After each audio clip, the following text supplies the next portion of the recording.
the Johannesburg Holocaust and Genocide Center webinar.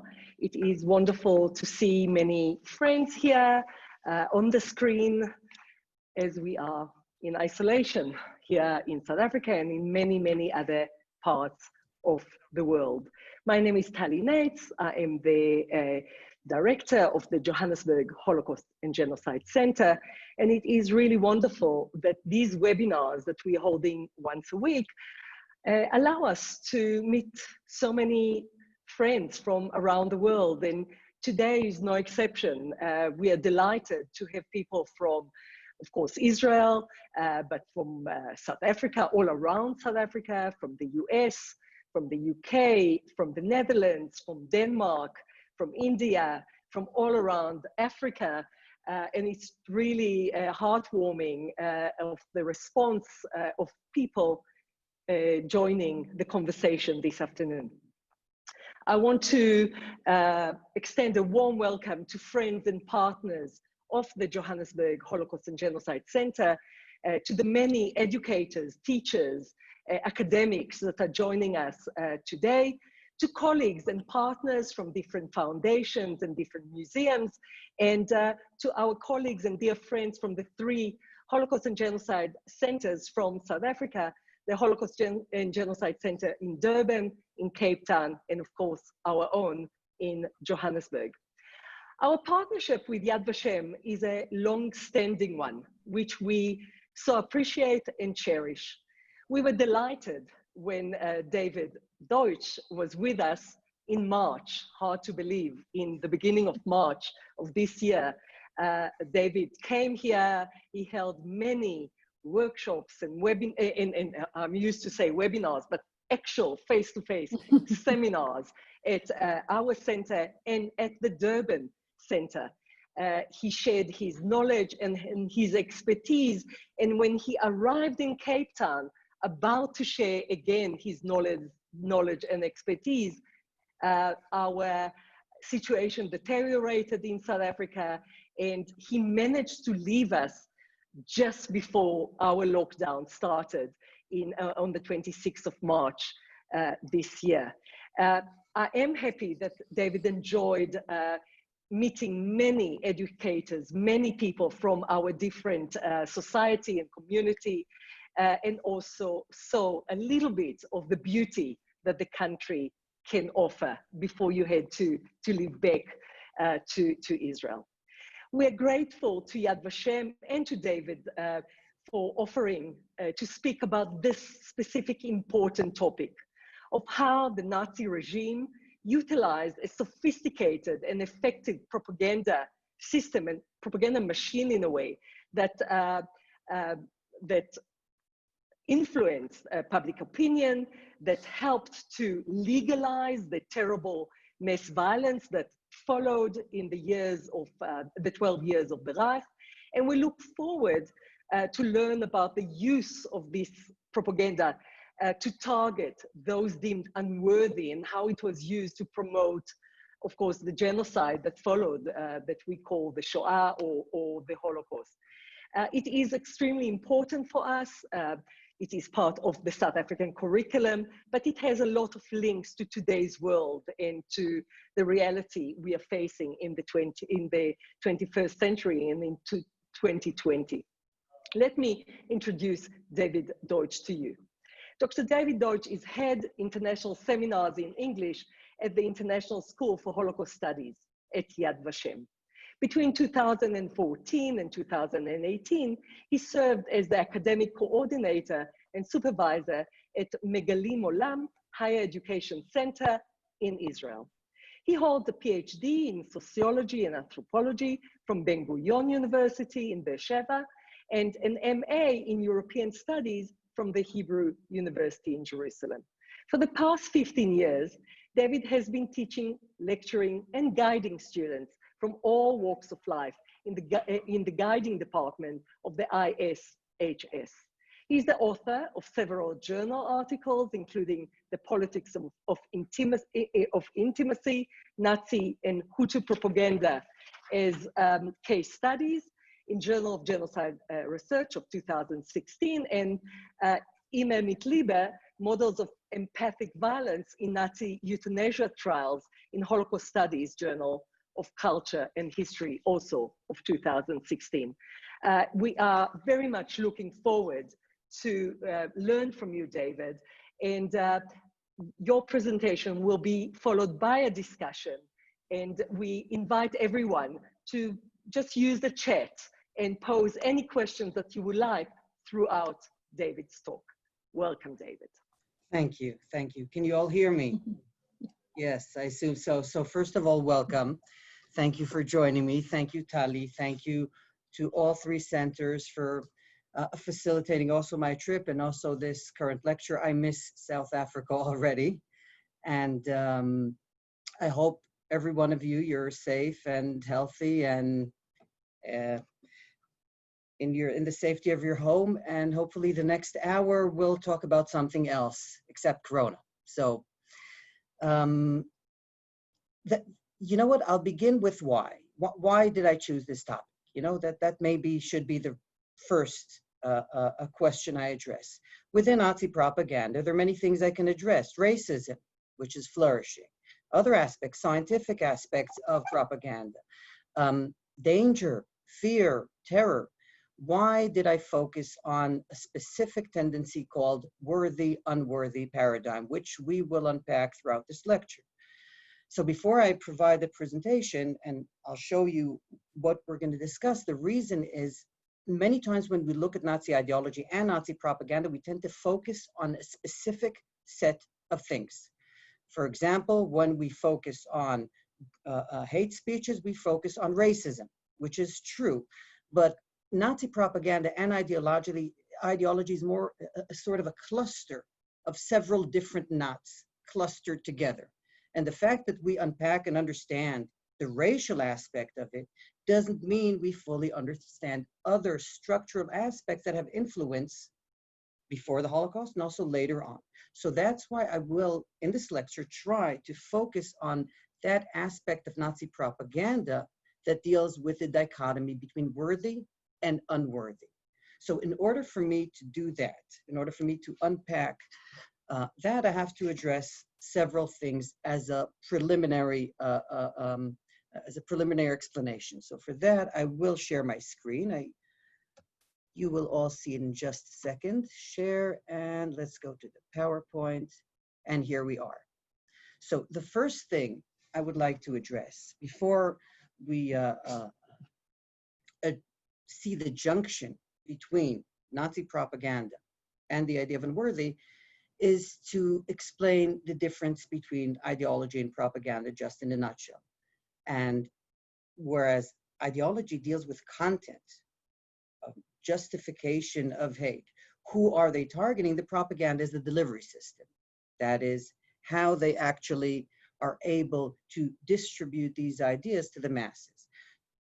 That is one aspect. The other thing, the other several things we have to introduce is where does propaganda, what is the context of propaganda? What exactly is propaganda? What is propaganda in historical context of mass media strategies? That's one thing we have to address, and thereafter exemplify and show and demonstrate that within Nazi propaganda. Now, another thing we have to address is the basic idea of unworthy and the context of that idea. Where does the idea of unworthy come from? How, to what degree is it linked to eugenics, and what's its tradition or heritage that continues on into Nazi times?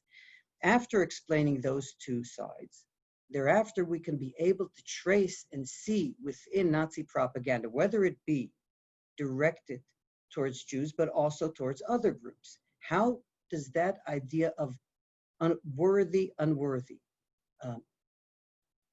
cost-benefit paradigm, how do those ideas play a fundamental role within Nazi regime? And we will also introduce other forms of Nazi propaganda to compare them.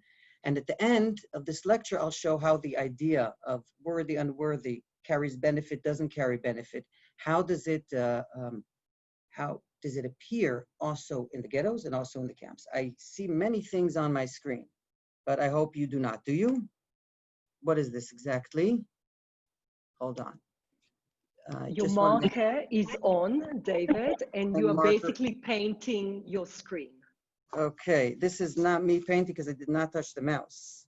So let me stop. This is what happened to just a webinar that I was on with Yad Vashem once before. One needs to be very careful. Let's try sharing the screen again. Share and open it up. Well, these things do happen. That's the beauty in. All right, I think it's better now, right? Am I correct? Yep. All right. So Yad Vashem has actually 2 workshops. One of Echoes and Reflections, and the other one is of Yad Vashem.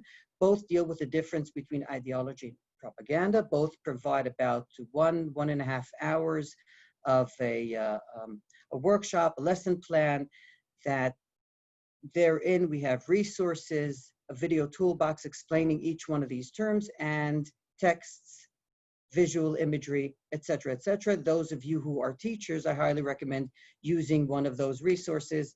It is, in a way, very easy to use for students, especially for 11th, 12th graders.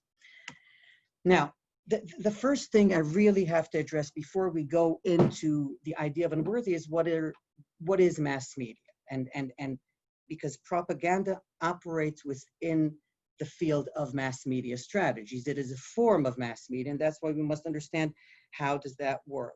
And in order to simplify, since this is not the topic of our talk, in order to really simplify this idea, in the shift that occurred, I would locate it more or less at the beginning or end of the 19th, beginning of the 20th century, the way societies distributed ideas and products underwent a significant change. Why is that? There was an increase in a need to sell more and more products. So there were 3 things that had to change. Prior to mass media strategies, usually you would shift an opinion through or fear or indoctrination. However, with growing societies and the need to distribute goods or ideas very quickly, they needed 3 things. They needed A, for the change or shift to happen very quickly. B, they needed that change not to affect an individual, but masses. Mass media doesn't care if they influence a specific person, Jack or Alexandra or whomever. It's interested in percentages of society. How much percentage does Coca-Cola sell? And the third thing, so we're talking about immediate, quick, large percentage statistics. And the third thing is make the individual feel that he's choosing himself. Provide him of that illusion, provide him. So those 3 things have to be done for them to shift their opinion. But how do you do that? How do you create such a fundamental change so quickly? So mass media, the method they use is several methods that lean into subconscious, providing visuals, repetitive arguments, having an implicit idea behind the explicit one, targeting specific groups and their specific needs, creating some form of narrative, having an in-group that acquires those goods or that idea, and an out-group. Those are classic mass media strategies, wherein when you go to propaganda, you see very similar strategies. However, the difference, and that's mainly the difference, if you look it up in dictionaries, you notice the difference of defining mass media strategies, and specifically propaganda, mass marketing strategies and propaganda, is around the normative evaluation, where propaganda is deliberately deceptive. Sometimes, by the way, mass media could be. However, that's how usually dictionaries brand it. They add a normative value, deliberately deceptive, or embeds an illusion as part of their system. But every single one of us, if we trace back the way mass media works, we could see at times that that works in a similar way. To put it simply, the way dictionaries define propaganda in relation to mass media is the way we define bad apples in relation to apples, which means they use similar things, they appeal to emotions, however, they are directed to a wrong direction. They use it extensively. So that's framing how propaganda works within the framing of mass media.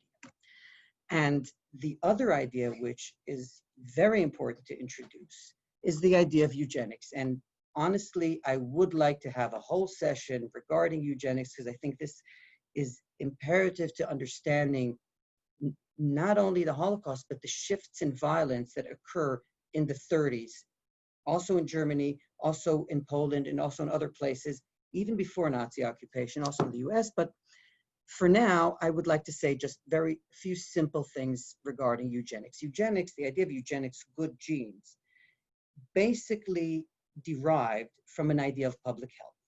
The basic idea, and I am sorry for those experts if I am simplifying this, but the basic idea is related to minimizing and reducing illnesses in society. That's where it comes from. As soon as health became a mandated responsibility of the state, then the state started to intervene, eugenic policies were applied.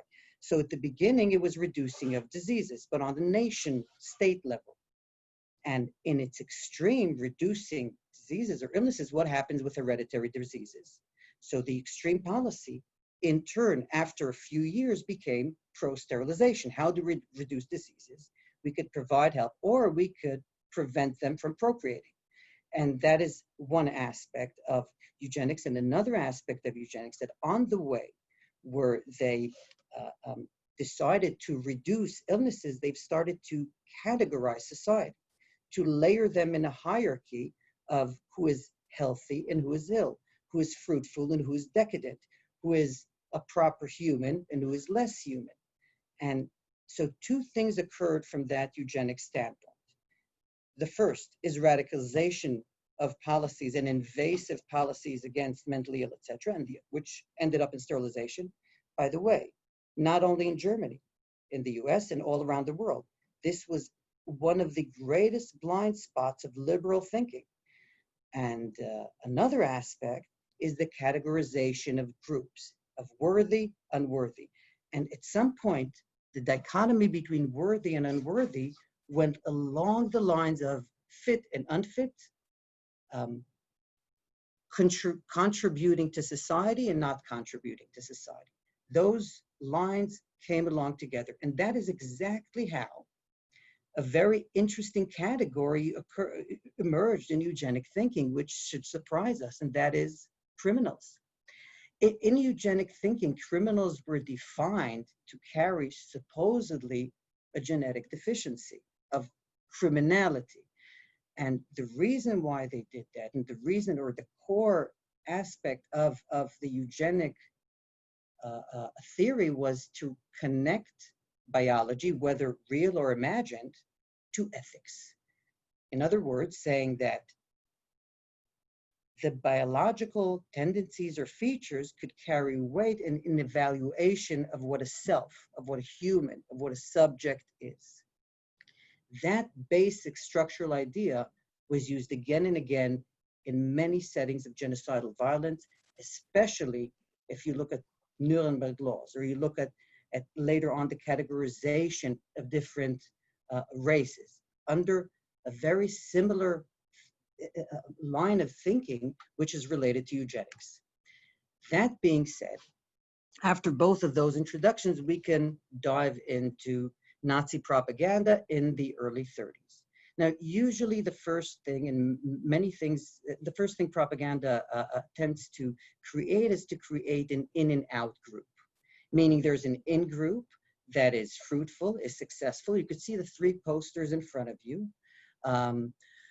For Einigkeit and Fortschritt, so it means for unity and progress. So the you see the in group is unity, united, is oneness. It is progress. They procreate. There's a family. The picture in the middle, and the poster on the far right. Oh, it's still your right, huh?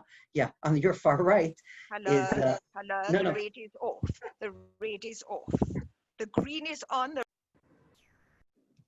Can you hear me? Wait, I hear comments. So am I good? Oh, okay. You're fine. Okay, perfect. So the one all the way on the right, the Arbeiter sind erwacht. Us, the workers, are awakened. You see an in-group, which is the workers, the productive, the useful, and the leave this meeting and the because I don't really unuseful. want to. If everyone could, is it okay to stay in the meeting? ladies and gentlemen, if anyone has their mic on, please make sure to mute it. So the third one demonstrates the worker, as I said, the productive one, and negates it to the out group, the Jews, which are, you can see in other posters, or businessmen, people that don't really have what they call as a productive job. And you could see that in the next poster. If this is the in group, this is the out group. And the out group is usually hidden. Like in marketing, you never put the message straight forward. The Jew is behind the scenes. That's what you could see. He's pulling in the strings. Der ewige Jude, the eternal Jew, he appears again and again and again and again. He's hidden, but he's appearing again. The decadent music, the one in the middle, the Jew is a cluster of all what is wrong in society, whether it being him gay with the earring or mocking other races through that combination, or the jazz, which is oriented and connected to capitalism, etc. He's a cluster of scapegoating. However, in many cases, the criticism isn't direct, it's implicit. Now, what is this dealing with? Why is this the specific form of propaganda? Here we have to understand marketing strategies and the specific German context. Now, German citizens, when they see the Jews, usually they see different kinds of Jews, but a great deal of them do not look different. That's why propaganda has to explain how, despite the fact that they don't see their influence, despite the fact that the violence is not explicit, it is still there. They have to invent that symbol. That's why many of these posters, and if you can see further on, I want to take you directly to a newspaper article, show that the Jews are playing a role. They're mimicking. That's why, although you see them as everyone else, they are not. That line of argument is directly directed exactly to the German context. It is a tailor-made suit. As you see in an article published in the mid-late 37, I think this was, the Jews are masters. This was published by Joseph Goebbels, the Minister of Propaganda, an article called Mimicry, that Jews are masters of fitting in, mimicking their surroundings. They are mimics, as you could see. Bolshevism is also an expression. They're behind it. They're expressing it in Bolshevism. They carry the seed of destruction. You don't see destruction yet, but it will come. And in an out group, the world enemy will fall and Europe will have peace, in and out groups. So you could see all of those elements that appear in and out groups, and the direction of it, which has to do with the specific social construction and the role Jews played in Germany at the time. And again, you see this in different fields, also in posters, and also in newspapers. Now, there's not only one newspaper. There's at least 12 federal newspapers, 12 or 13, and they're not run by the same person. They're run by this one, Der Angriff and Das Reich, and other newspapers are run by Joseph Goebbels. Otto Dietrich has a newspaper, and Julius Streicher has a newspaper. So the newspapers are even fighting amongst themselves who is even more anti-Semitic, who is more extreme. And they each have their different style. Now, one thing that is very interesting to see is Nazi movie industry. Where do they take their inspiration? Where do they take their inspiration from? So the truth is, one place they take it is from the West Coast, not only as far as movie industry, also as far as marketing and billboards and the way, the forms in which to distribute ideas to the masses. And I chose here two films, which I'll show you only parts of both, in order to show how this in-out dynamic works. The film on your left is Triumph of the Will, a very known film. You see Hitler going in his plane, rising in the sky, coming down, people admiring him, and there's some sort of secular salvation to this film. That's the in-group, and let's see just a minute of it. So you have it begins like this. You don't see the film for a while. A long time there are clouds. Slowly you're introduced to the figure, creating mystery. Indeed, at the time, they didn't have the short attention span we have today. These tend to be longer. Before he appears, you see the acceptance of the folk, the people, the in-group, everyone.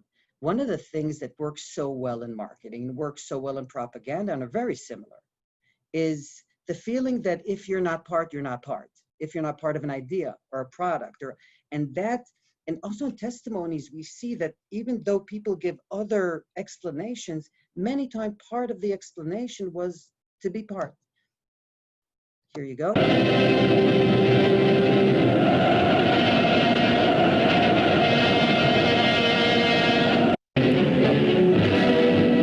And this continues on until the point where you and the pride of Germany. And the important thing I wanted to say is that before the speech, it's built up. There's preparation so they can value the speech. Now, here is actually one of the documentaries regarding Jews. Now, there's two genres of films, also regarding Jews and also regarding the mentally ill. One is documentary and the other is feature film. Imagine sort of National Geographic kind of thing and the action movie or whatever, or drama. And those are the two, there are other sorts of films also in Germany, but those two are very effective. And in first stages, we see more of the tendency toward documentary. Later on, they understand the power that feature film have and using drama implicitly.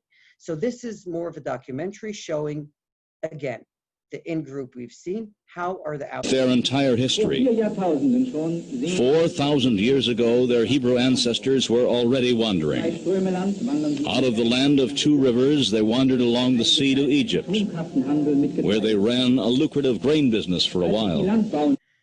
They are der Ewige, the eternal Jew. They persist from ancient times, and they act, as you can see in this, as a spreading of a disease.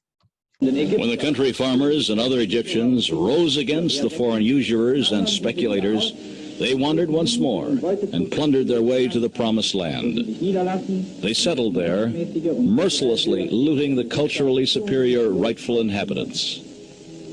Here, in the course of centuries, from the Oriental Far Eastern racial mixture, with Negroid admixture, the ultimate mongrelized Jews developed. Now, the footage you see here is not a footage that is taken from an average German Jew. There's no such thing as average German Jew. There are different German Jews. There's Orthodox Jews, there's secular, there's Reform, but it doesn't show diversity. It shows a specific chosen image of otherization of those Jews, and especially one that shows them as distant as possible. That's not the only theme they use, but again, the in-out group theme is used here, where the in-group is productive, fruitful, inspiring, the out-group is decadent, carriers of disease, etc. Now, the next slide deals with how I wouldn't say productive, but effective Nazi propaganda is. The slide all the way on the right shows the Olympics in 1936. Coca-Cola advertising those Olympics. It goes without saying that they were legitimized by many companies. Time magazine had a piece about Goebbels also the same year. But I think the most important propaganda poster here is the propaganda poster called Wir stehen nicht allein. We do not stand alone. What are they talking about? What do they not stand alone in? And you could check, you could see those countries. They cover most of the countries, many of you, not many, but some of you actually are coming from. And each one of those countries passed a sterilization law before Germany. Germany passes the sterilization law in 1934 in January. Plans it before, but that's when it passes it. In order to justify itself, hey, what are you doing sterilizing 400,000 people? That's how many they sterilized over time. Mentally ill, disabled, Tourette syndrome, epilepsy, things like that, deaf, blind. Why are you doing this? So they say, wait, other countries pass the same legislation. Most of the states in the United States of America passed sterilization, forced sterilization legislation before Nazi Germany. So they're trying to argue we are not standing alone in this. And that's another way of providing their legitimization. Maybe later on we'll discuss that ambivalence. And Nazi propaganda is not only effective outward, it's mainly effective inward. And I said there are two kinds of movies, the Ewige Jude, but this movie, the Jew Azus, is more of a feature film, which the viewer, after watching the cunning Jew, he's influenced. He's influenced in a way that he doesn't notice the influence. It's a feature film. There's no logical argument, but it creates images and understandings, and it brands stereotypes. But one of the reasons why incitement is illegal is because human beings are prone to that form of prone to be influenced by that form of propaganda. Now, why is propaganda so effective? A, it uses all avenues, as you see, newspapers, films, different kinds of film, different kinds of newspapers, different kinds of billboards, different kinds of ideas. Not only that, it works in tandem and cooperation with the legal system. One thing that I've noticed in my research, and also others have noticed it in almost every field, in many, not all, of Nazi genocidal initiatives, is that before, about a half a year, a few months before, you notice the newspapers are bombarded with articles relevant to that. For example, Sterilization Act from 34, from June 33, you see newspaper articles showing how expensive the mentally ill are, how they're weighing costly on German economy, etc. Same goes for Nuremberg. Before that, you see an increase in anti-Semitic propaganda. They use modern marketing strategies as a narrative, as a feature film. Checks and balances, there's a process of actually checking the effectivity of that propaganda. And in a way, one thing that you notice extremely is that from 1939, from the beginning of euthanasia, Nazi Germany has 0 to none propaganda ads addressing the mentally ill. And the reason they were proven non-effective. There are movies, but those movies speak implicitly. So again, there's a system of checks and balances. Bottom-up approach means different offices, every one of them pitch their propaganda pitch. And as I said, it's a coordinated effort that communicates the legitimacy of the regime internationally and internally. All right. Now, after taking one breath, explaining propaganda, explaining worthy, unworthy, now is the time to unpack the basic idea of unworthy and how it appears in Nazi media. The basic idea of unworthy, I would break it down to 4 satellite ideas. Costly, they're unworthy because they're costly. They're unworthy because they're sick, non-human, and lack of contribution. And what I've tried to show you on the screen are how all of those features appear in Nazi propaganda against the Jews, whether you see how costly they are. They're taking the German jobs, and therefore there's the boycott day, Aryaization. They're costly because they're only businessmen. They're not actually working or farming, as you can see on the right. They're not making any money. They're sick, they're ill. They're always presented with a different face. They sometimes, regarding human, non-human, they're compared to rats. They're compared to animalistic tendencies. You could see Der Stürmer always had these animalistic tendencies in the way they presented the Jews, and the lack of contribution. Here it's focused on culture. They don't contribute, they mimic, they move money from side to side through business or merchants, but they don't really create anything fruitful, anything which is a real contribution. That's how they were branded. Those 4 elements are the elements of unworthiness, which also appear when we deal with other minorities targeted by the Nazis. Very similar elements, as you can see. Let's take the disabled as an example, again, of unworthy. In the Nazi propaganda, as you can see, they cost 60,000 mark a year, each one of them. Each one of them cost as much as 5 healthy kids. There's another one. They are, you're carrying them with you. They're an expensive weight on German economy. Not only that, they're presented as spreading hereditary diseases, and their sicknesses passes on to the next generation.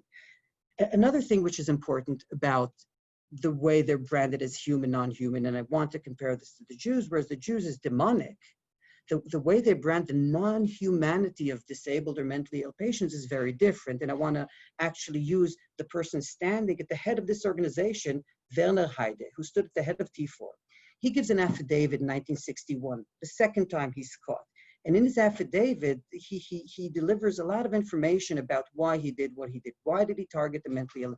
And in his explanation, which he explained also to his nurses that were beneath him, also to Paul Nietzsche, which ran the project after him, what was his explanation? Why should they euthanize them? He says, because a human being is a combination of soul and body. And one that those two things are not connected, like in his view, the mentally ill, that's a non-human, that's an anti-human, that is not a life worth living. And if I'd be in those shoes, says Werner Heide, I wouldn't want to live. So his justification is his branding them of non-human through his categories. And this justification appears in many, not only affidavits, but also letters of doctors and nurses, of them being non-human or, and what does it mean, non-human? You could see the next rubric, the one below, which is whether they can work or not. In many cases, especially from 1941 and on, the category for life and death for some of the disabled, or the category of whether they're worthy or non-worthy, was their ability to contribute to work, to be productive in terms of if they could have a station and continue on their assignments. So those four accusations were directed just as much in a different way against the disabled. Homosexuals, there's a similar thing, although there are very few extracts regarding how costly they are, except one very strange one where they say they will cost us a lot of money because, and this is true, there's a Nazi official that says that if a homosexual will hire another gay person, they won't work a lot. They'll be working on something else. That's really an accusation. They accuse them, but that's rare. Generally, the three main accusations regarding their unworthiness were they're sick because they're infecting others with homosexuality. It's a weird idea, but one of the ideas Himmler believed in is that if an adult homosexual has intercourse with a younger one, and that's his first experience, he could infect him with becoming a homosexual. That is one of the, and that's not only a story.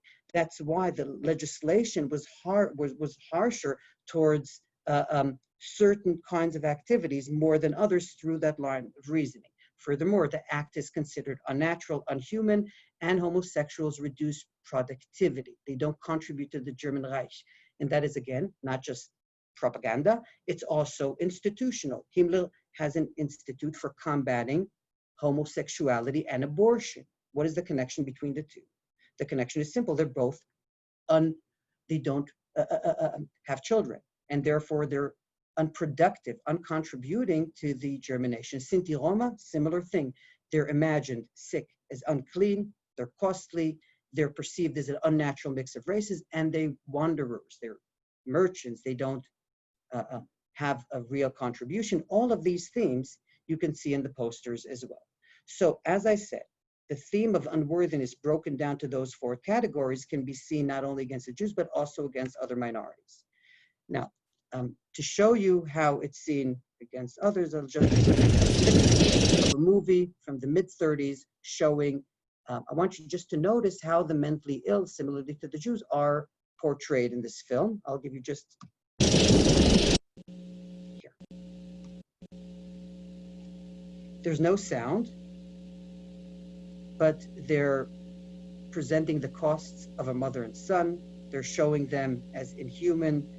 They're showing their life is filled with suffering, and through that they intended on justifying the euthanasia to come and the sterilization that was already in place at the time.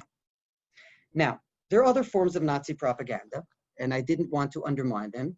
And notice what is missing. I'm not discussing currently specific ideology, but the implementation of the idea of danger, which appears again against Jews, connecting the war against the Jews with the war against the Soviet Union, showing them as the most dangerous threat.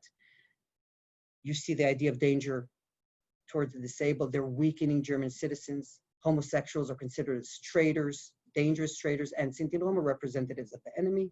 Science was also a narrative used to justify these forms of violence, and I think that science deserves a lecture on its own, because that was one of the leading justifications for several of these projects, especially when we discussed the murder of the disabled. The people behind it were mainly psychiatrists. So that's those are two other aspects that should be discussed.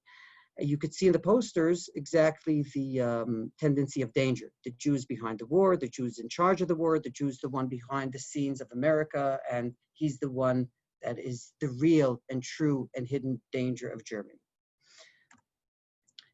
However, it would be, I wouldn't be able to address this topic fully without introducing also a testimony of how this propaganda was seen from a victim's perspective. And what I want you to notice is towards the end of this testimony, she explains how was it for her to see that German propaganda on the receiving side. I want to tell you that at the beginning of this lecture, you saw a photo which probably you didn't understand or didn't know of. These are blind students in Berlin. And these students are studying about eugenics, as you can see, and the differences in skulls. Now, they are subjected to eugenic violence of sterilization.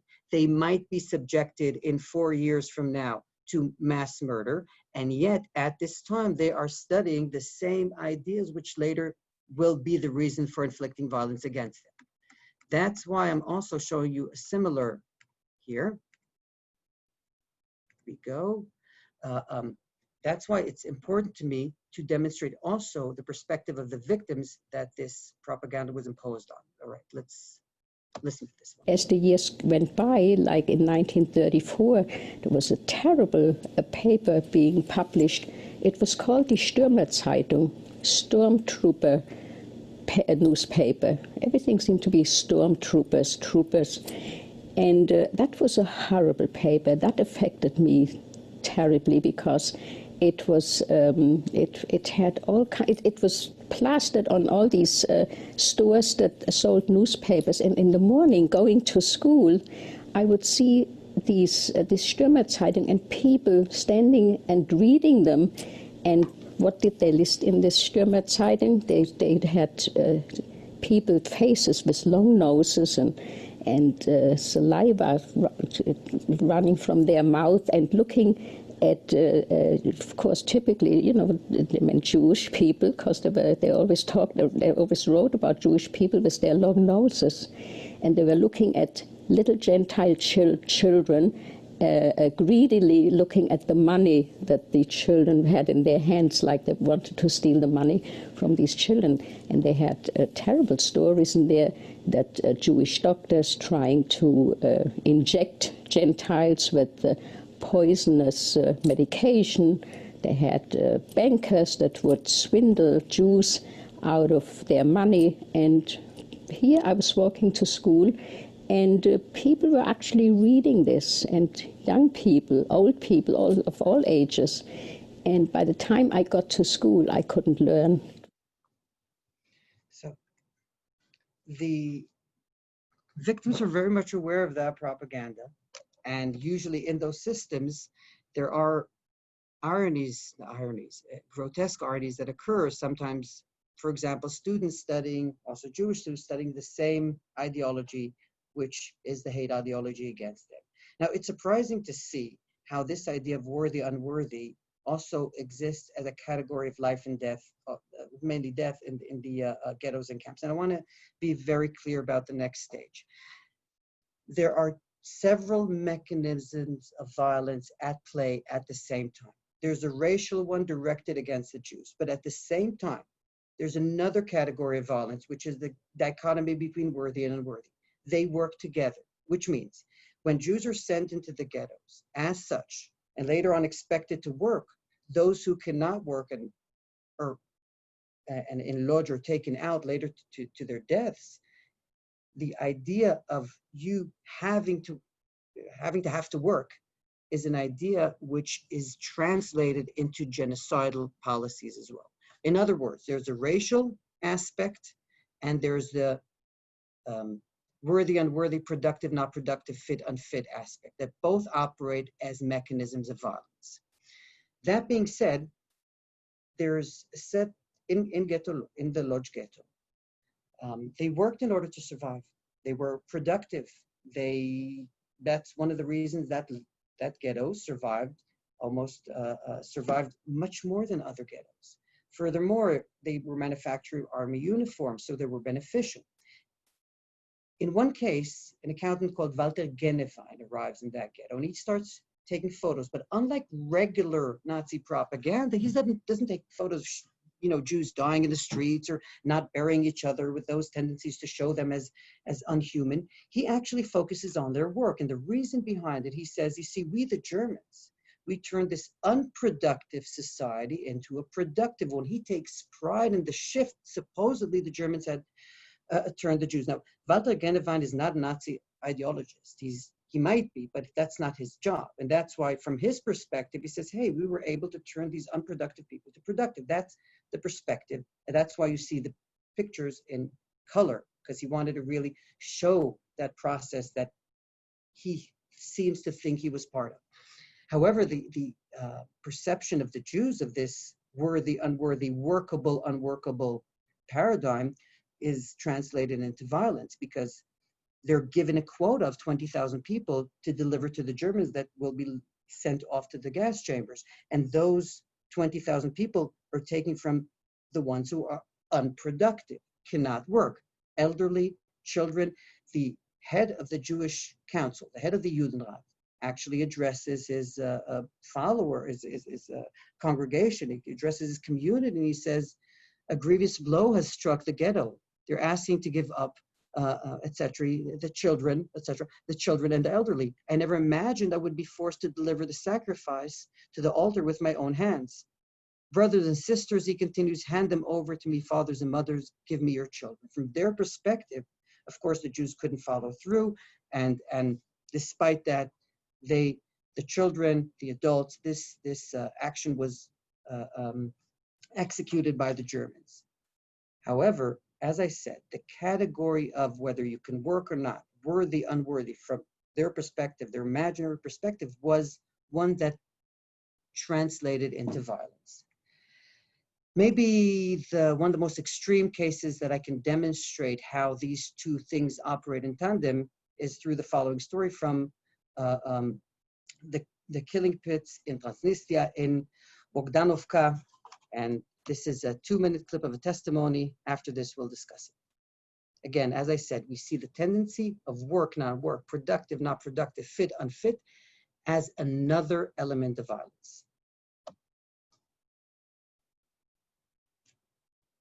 It's in Hebrew with English subtitles. ב-21 בדצמבר 1941 החלו הרומנים ברצח היהודים שגורשו לבוגדנובקה. תוך ימים ספורים נרצחו בעירי בגיא ההרגה 56,000 יהודים. על ידי הרגו את האח הגדול, בן 21, הוא רצה להוציא כסף זהב. כשיצאו שמועות שמי שייתן כסף זהב, אז השאירו לעבוד. אז הוא עשה תנועות בשביל לצאת מכל הקבוצה אנשים לרצחים לתת את הזהב. אז מישהו חשב שהוא רוצה לברוח. אז מרחוק שלח לו כדור, נכנס לפה. הוא נפל, הבאתי תמונה שלו. הוא נפל על ידינו. והייתה חברה של האח, בחורה בת 19. עמדנו וראינו, אז היא תפסה אותנו, הבחורה הזו תפסה אותנו, את הילדים עם הפנים לגופה, ואמרה שקט, שקט, תצעקו יהרגו אותנו. אז מה היה שם? עמדו חיילים, רומנים, עם רובים, 8 חיילים. שיירה של אנשים לקחו 8 איש, ילדים, נשים, גברים, לא היה, 8 איש, העמידו אותם על גבול של הבור, שלמטה היה מדורה. והרגו אותו ממש מטר. היו ערים עם בגדים, ערים שהרידו מאנשים, לקחו מהם, כל אחד הלך עם פקלה. הוא לא ידע לאן הוא הלך. הוא עמד פה, זה היה כזה פארק. והבור היה מצד השני של הפארק. אלה שעמדו פה לא ראו שהורגים שם. אז הם הלכו עם כל מיני בגדים, מה שהיה להם. אז לקחו הכל ושם עבדו נשים. עבדנו יותר מחודש. בור ליד הערים של בגדים שהם שדדו וירידו. אבל הבחורה הזו אחרי 3 ימים קיבלה חום גבוה, והיא אמרה לי בבוקר, אני לא קמה, אני לא הולכת לאף מקום. אני חולה. הרמנו אותה, ובכוח משכנו אותה עד הגבעה שמה. ועמדתי אותה על יד הבגדים, אמרתי, תעבדי, תחזיקי מעמד, אל תשאיר אותי לבד. ולא יודעת איך אני הסתובבתי למקום אחר, ופתאום אני רואה שהיא עומדת מול קצין רומני. והיא אומרת לו, אני חולה, יש לי חום, אני לא יכולה לבוא, תן לי ללכת הביתה. אז הוא אומר לה, את חולה? אנחנו לא צריכים חולים, אנחנו צריכים אנשים בריאים, שיוכלו לעבוד.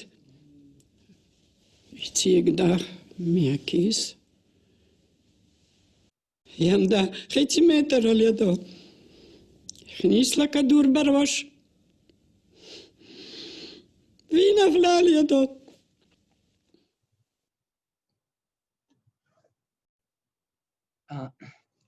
It is not that wanted to be clear about it, that work means you'll survive. The dichotomy of whether you're beneficial to the Nazi mechanism or not, the fit, unfit, workable, unworkable, again, was another strategy or form of violence that existed alongside with the anti-Semitic hate. And we see that also in the camps. The individuals cease to be individuals. They become an instrument, they become a number. We see it also in clashes between army and Gestapo, where the army tends to think more towards, let's use these prisoners as much as we can for manufacturing whatever we need, whereas the SS carries a more ideological standpoint, usually which overrides the pragmatism.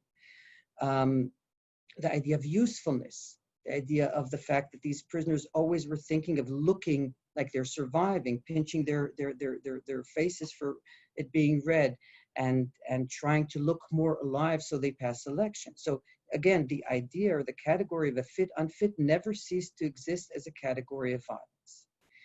That being said, the last testimony which I want to present is again how this idea is implemented in the camps. And also, I don't want to end with, I would say, my perspective over the perpetrators and over that idea, but actually the victim's perspective over the idea of worthy, unworthy. And let's listen to the last testimony. And after that, I'll sum it up and listen to some questions. I'd like to describe your day in Auschwitz. We would get up in the morning. To begin with, we slept and worked and wore the same clothes all the time. Every few months they would disinfect. Every day we had to stay in the counter there. And they made it responsible. So if, let's say, one would want to run away, and if he had a heart to say, how can I endanger all? Because then we would all suffer. You could sometimes stay for hours and for days. Dead or alive, everybody had to be accountable. After the appel, we would always march in 5.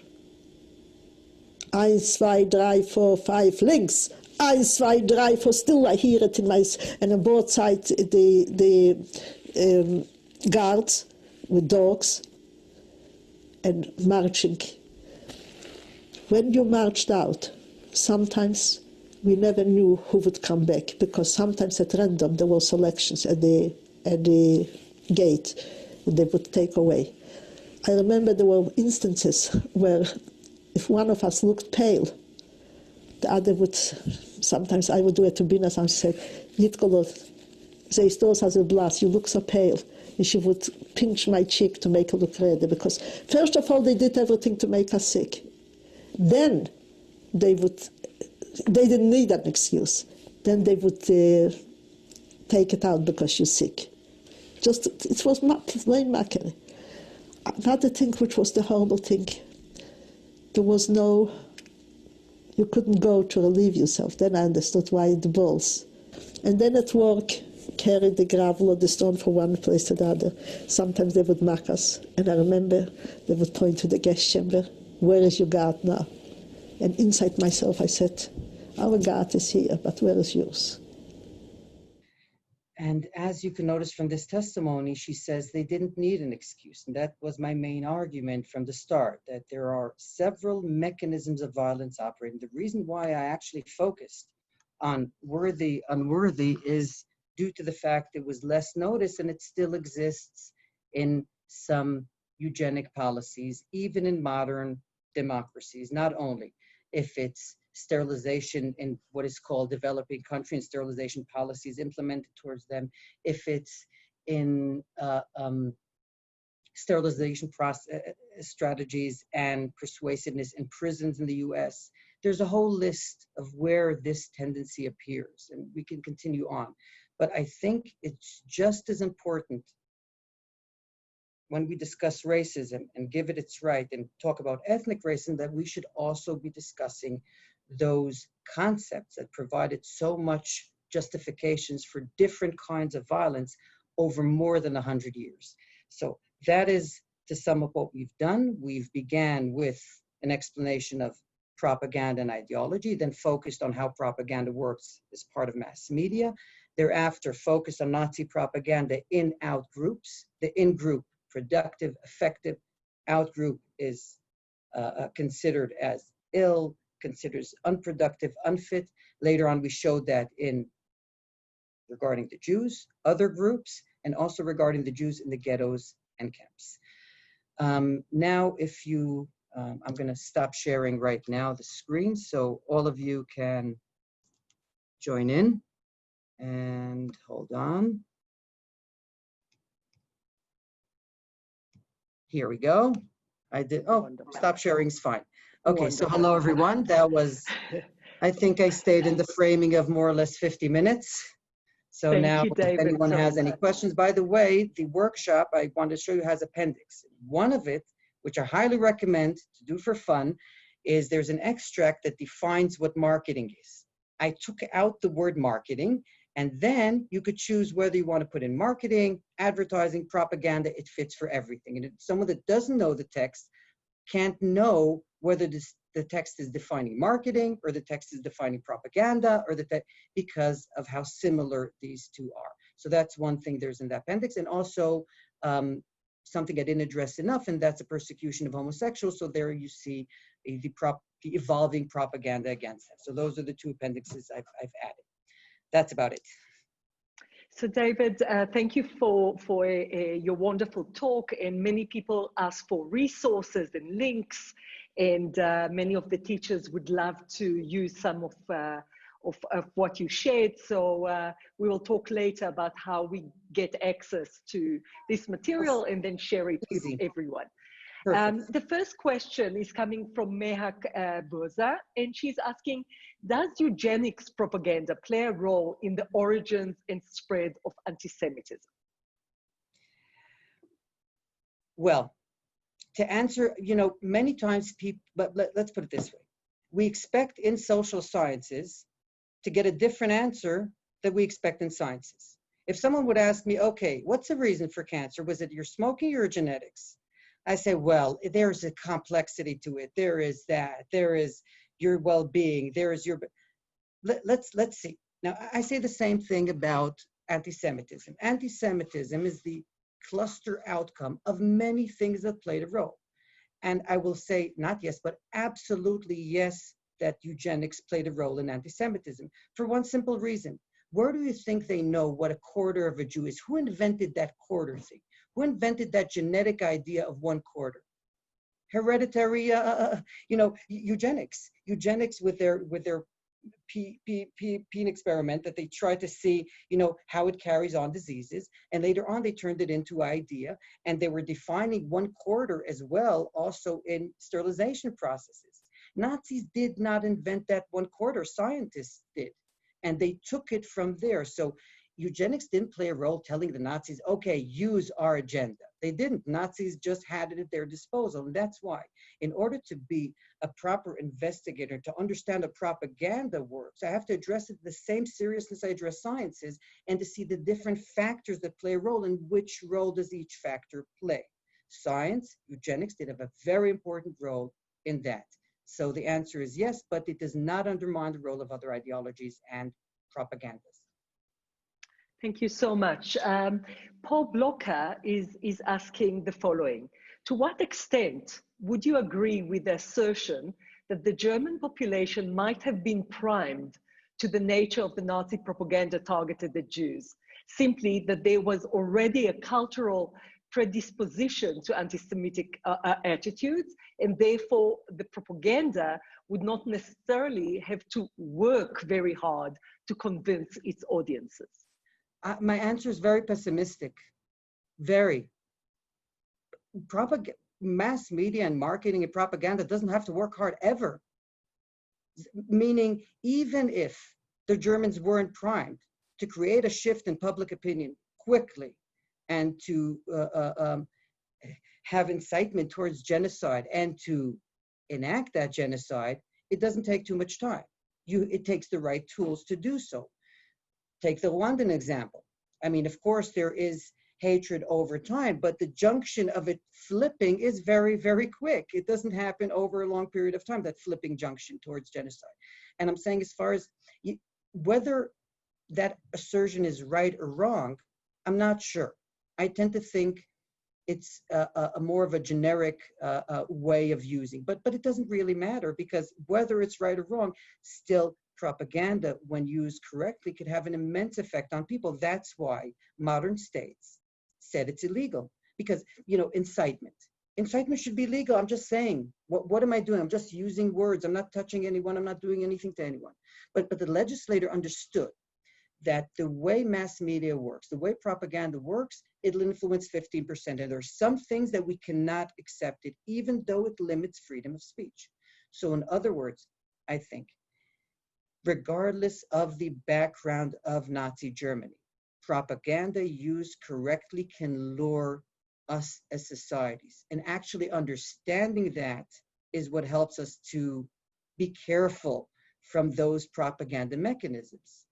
It has a very quick effect, and you can just list the cases off the top of your head if it's a current totalitarian regimes using propaganda, or, you know, earlier centuries, if it's the Soviet Union, other countries, they all have a very, look at the paradigm. I say it's quick, it has a mass effect of percentage, and everyone says, oh, it's my choice, I'm intimately invested, I believe in this idea.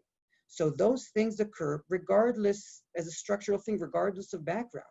Propaganda hits a notion of a broader notion than a specific argument. It's tend to find what one can manipulate and use that. Thank you. That's really great. Neil Nino Mofokeng is asking, how does homosexuality and Jewish identity was intertwined for the Nazis themselves in their ideology? You know, if you can talk a little bit more about I think I could talk about it actually, and it's a very, very, very interesting topic, because I'd say up until the point where they start really killing homosexuals, they separate the issues.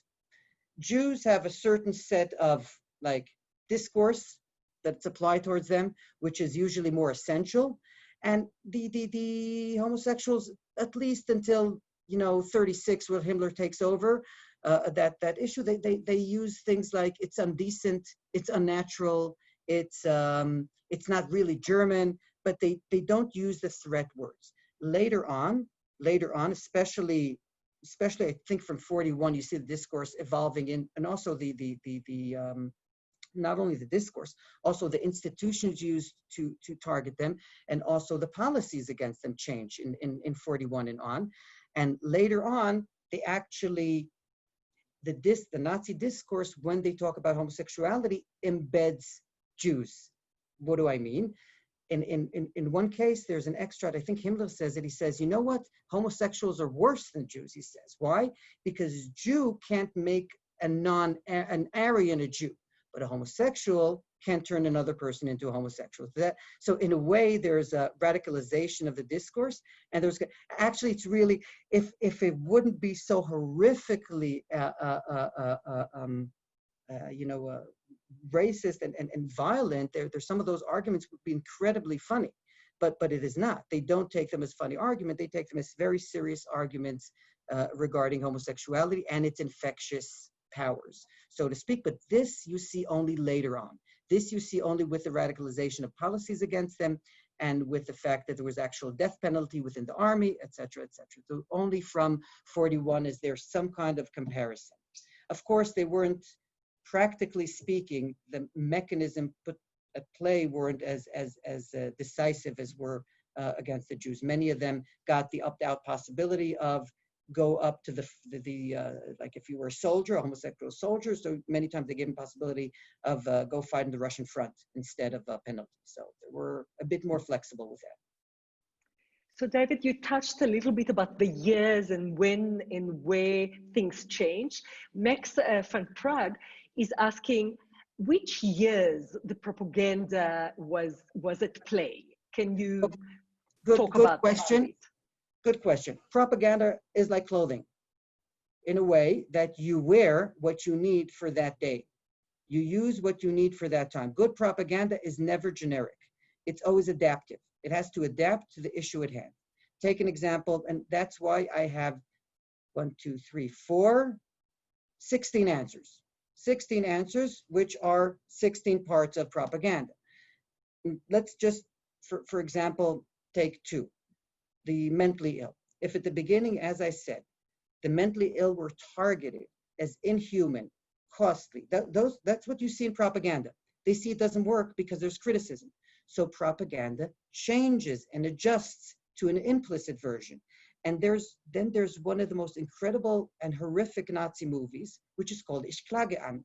And that's a movie about a woman that slowly is having an illness and she's becoming terminally ill and she's afraid to lose her mind. So she says, euthanize me, because if I would reach that stage, I don't want to be unhuman. So kill me before I reach that stage. And through her words, they were advocating for euthanasia, meaning, of course, they changed the discourse. They changed it from explicit, in your face, these people aren't human, to let's send them a message that they could agree with because we had too much criticism. And we see that in many other aspects of one of the things Goebbels does in 1941, he combines between the Jewish question and the Bolsheviks. This was not as clear before, but at that point he says the war against the Jews is for propaganda reasons. In other words, propaganda changes from group to group, it changes over time, and if usually you want to see the change, you have to not ask what is the content of propaganda, but ask like a question coming from sociology. What is the purpose they want to achieve? And usually by answering that, you'll see which kind of propaganda. For in the 30s, they want to show how a Jew, which is so similar, is so different. So that's the money time of propaganda. So my answer is I gave you 2 out of 16, but you got the idea. It's flexible and adaptive. Absolutely. And maybe that connects to Christoph Plate's question about Dr. Deutsch, do you see parallels of what you explained to the propaganda of today's right-wing populist movements in Europe, for example? Regarding racial propaganda, I think that's a highly discussed issue and people always notice it and it's out there. Of course, it didn't disappear, although I think the mainstream, there's something about the mainstream that's trying to exclude that kind of discourse. Yet, I want to introduce something that will make us more uncomfortable, and that's the acceptance of mainstream of the productive, non-productive paradigm. And in a way, if those forms of violence are immediately excluded and on news and saying, when 130 or 100 and something women were forcefully or half forcefully sterilized in California because the doctor told them that if they would have children, they would be exactly like them and better for them to be sterilized. That line of thinking, be it not for some brave journalist to bring it forward, no one would care. No one would care. Do you know why? And there's another aspect. The reason why euthanasia or rights of mentally ill or so lately given is because think of it very simply. There's no lobby. Many cases, especially mentally ill, the ability to lobby themselves by themselves is way harder, and to be part of our world is way harder for them than for other groups. And that's why in cases, this kind of dichotomy of productive, non-productive is never fought against, because it doesn't have enough advocates to fight against it.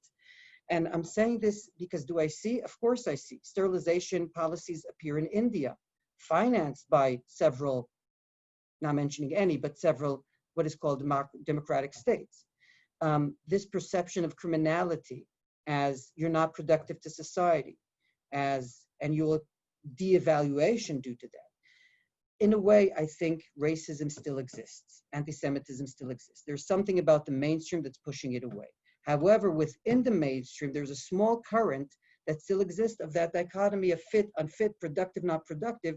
And that's what I want to take my zoom in, my lens and zoom into that, because that's less discussed, less seen, and yet I believe just as much prominent and relevant to our current forms of exclusion and branding others. Connected to this question is Michael Kaplan, that is saying, what lessons are there for today from Nazi propaganda and its success? Does it say anything about how we can not become a victim to worthy, unworthy propaganda? I mean, what's some of the connections for you? Currently, the connections for me, I think there are many. It depends whether they're outward connections, what I preach to others, so to speak, or to the world, and what I say to myself, I think there are many, many, many connections currently of the worthy, unworthy paradigm, especially if we discuss the state of mentally ill patients and the resources they get, whether they are seen as part or not part of society, and to what degree. Are they part of school systems, and to what degree? Those are very, very relevant and current questions. I think today the combination, and the way people understand it, usually Jews would be, today, the anti-Semitic propaganda would not focus on worthy, unworthy, paradigmatic. I think it locates, as I said, it's flexible on different areas of imagined hate. But what I take relevant from the worthy, unworthy paradigm is the way we treat those who are deemed in our imagination as unworthy.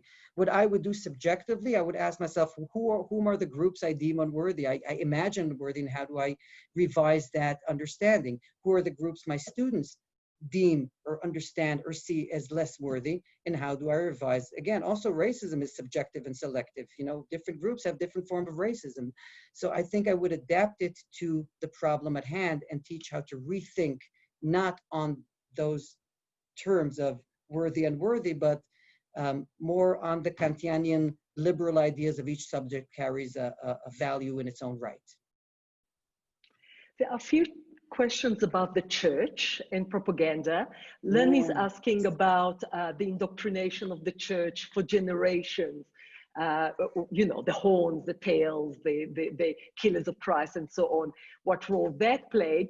And we have a few more questions about it, about the role of the church and the propaganda from the church over the ages, including Reformation, Martin Luther, and so on.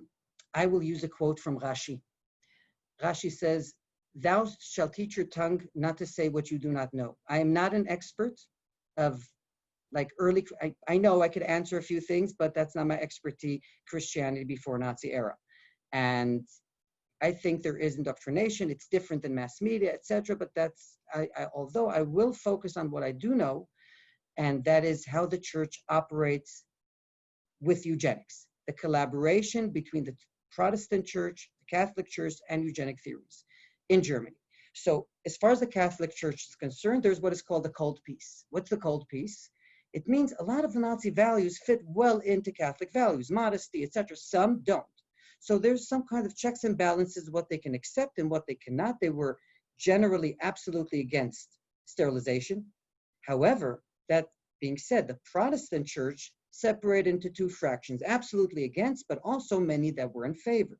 By the way, one of those priests in his quotes, he says, those who will willingly go and sterilize themselves with their disease, God will remember them and God will give them a Yad Vashem. I kid you not. He uses that word to influence believers to self-inflict sterilization when they're ill, so God will remember them because they won't have kids. Meaning the Protestant church, they use the idea of caritas, charity. When you sterilize yourself, you're giving us charity to the nation by not passing on the disease. Their role in it was to mediate between Nazi ideology and traditional Christian or half-traditional Christian values. So they did play a fundamental role in mediating this idea to the general, not general public, but the community of believers in Germany, especially the Protestant church. So maybe one or two quick last questions. Bob McCormack is asking, can you chat a little bit about the connection between propaganda and modern social media? Propaganda and modern social media?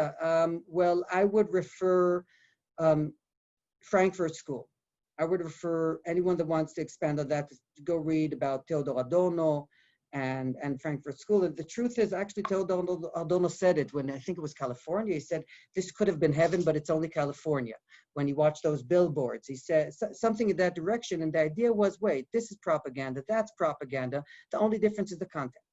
So I think as far as what I see today, again, I am not a contemporary researcher of mass media. However, I don't think it fundamentally differs. What we have differently today are more checks and balances, more transparency, more people checking the information. However, whether we like it or not, if you advertise something enough, people will buy it. And that would also be an idea if it is advertised enough. And we see that also currently.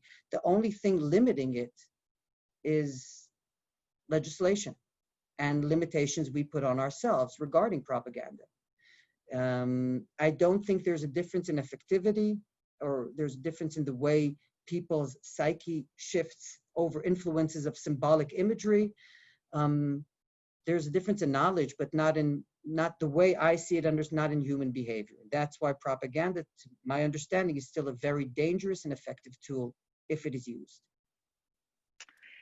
So maybe few comments, maybe you would like to comment. So Izzy Palmer is speaking about the newspapers, especially Catholic Church newspapers, that in a way gave maybe a template for the Nazis. So something about the Nazis not inventing things, but developing other things. And then Linda Heckner, our colleague from the Cape Town Holocaust and Genocide Center, just stating propaganda changes, but tropes seem to remain the same. So maybe just comments, and then I will allow the last question or comment. And again, I didn't hear the last sentence. I'm sorry, you cut out. So propaganda changes, but tropes seem to remain the same. Yes. The tool changes, but as I said, human behavior stays the same. And the fact that you have to lean into a working illusion is part of it. Now, by the way, you don't need propaganda to lure people. The eugenic movement was one of the greatest blind spots of liberal thinking.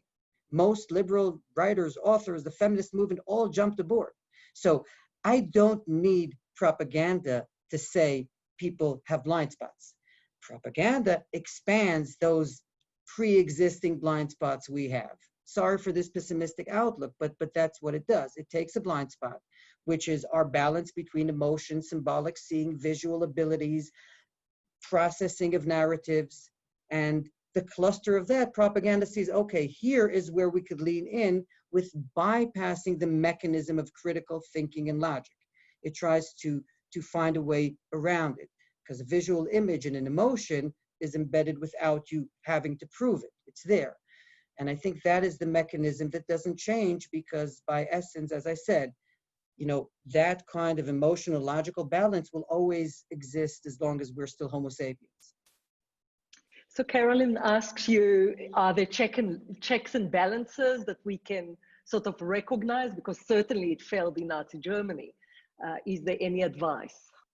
I'm not very good at advice. I think the best advice is also the same way with violence. The only proven thing to, there are actually other proven things as well, but one of the most proven things to deal with violence, to mitigate it, to minimize it, is teaching about it, learning about it, learning about, same thing goes for propaganda. The more you learn, I think Frankfurt School theory should be taught in schools. The more you learn of how the mechanism could be luring, the more you learn of those strategies applied towards you, the more you could be careful when receiving them and notice, hey, this is a manipulation. This is not really what's happening. This is, as you had a list, is this a credible source? Is this from whom am I getting this information, et cetera, et cetera. In other words, I think learning about it, learning about the mechanisms of it. By the way, one of the appendix is, I wrote 10 and I collected from different places, 10 strategies, and you'll have the whole workshops, 10 propaganda strategies of name calling, of transferring, etc. Those are specifics. The more you know them, the more you could, and by the way, it doesn't only apply to insightful propaganda, it applies to any form of manipulative truth that you're imposed upon. And the fact that the line between mass media and genocidal propaganda as far as structure is similar, that is exactly the reason why genocidal propaganda is effective, because it uses a mechanism which is known to everyone, it's acceptable, and it is very effective. So that's the reason they use a modern mechanism of science, of propaganda, of marketing, and also of industrial death. So to my understanding, learning about it, teaching about it, and teaching of how it actually works would be very helpful. If you want, Frankfurt School is a great beginning for that. Adorno and Horkheim and others, and yeah. Thank you. Thank you. A fellow colleague, Professor Anna Maria Orla-Bukowska from the Jagiellonian University would like to unmute herself and just offer a short comment, question. Yes. Anna Maria, please. I'll mute myself so I can hear.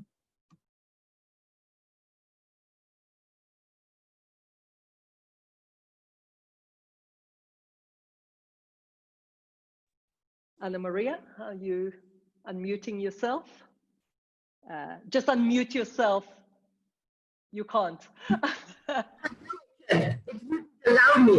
It wouldn't allow me. It said the host is stopping me.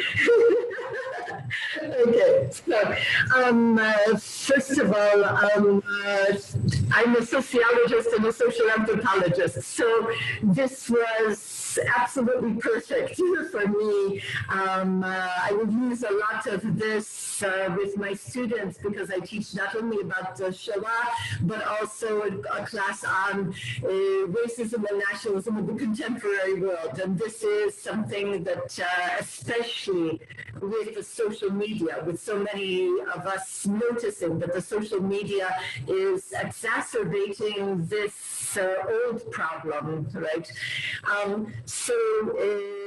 One thing, first of all, great thanks for this wonderful, wonderful presentation. One thing that I mentioned to my students that you mentioned also that I think we should accent, when students, when we identify who are the victims of the Holocaust, everybody says the disabled. I always accent first that it was the intellectually and psychologically disabled. That they were the ones that precisely for the reason that you gave, they didn't have a voice. They didn't have a voice. The physically disabled, especially after World War I, could still go and vote, but not the intellectually and psychologically disabled who were in a sanatorium far out of town, right? So this is one thing that I think we need to accent. Along with what you just said also about that we just have to be aware of this, I tell my students that a few people mentioned the tropes, the stereotypes, etc., that have existed for ages. And I am a Polish Roman Catholic. I do see the role of, because there was some, I mean, the church borrowed actually from pagan images of the others, but because there is so much imagery in Catholicism, there was so much art and artwork on the walls of the churches, and that looked like the propaganda. You didn't have to have words, the pictures spoke.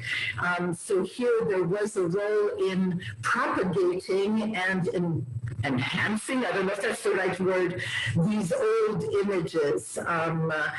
And then, so I tell my students that from our society we get a suitcase of stereotypes that help us identify things, like what is a clock, what is a table, what is a chair.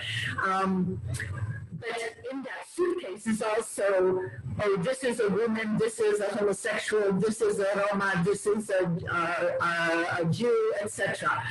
And so I tell my students, open up the suitcase and pull out just the tool you need and then close it. Be aware that you have this suitcase, but you don't have to have it open all the time. So, and then the final thing,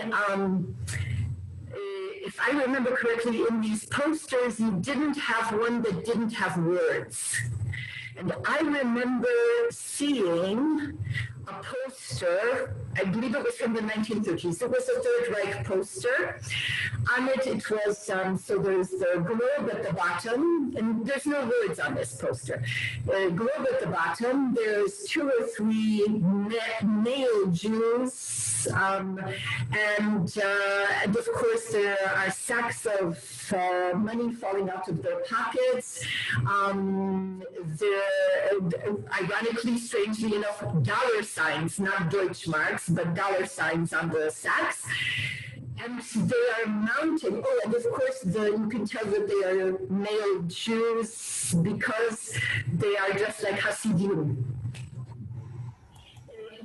They are mounting a star in the heavens, and it is the red star.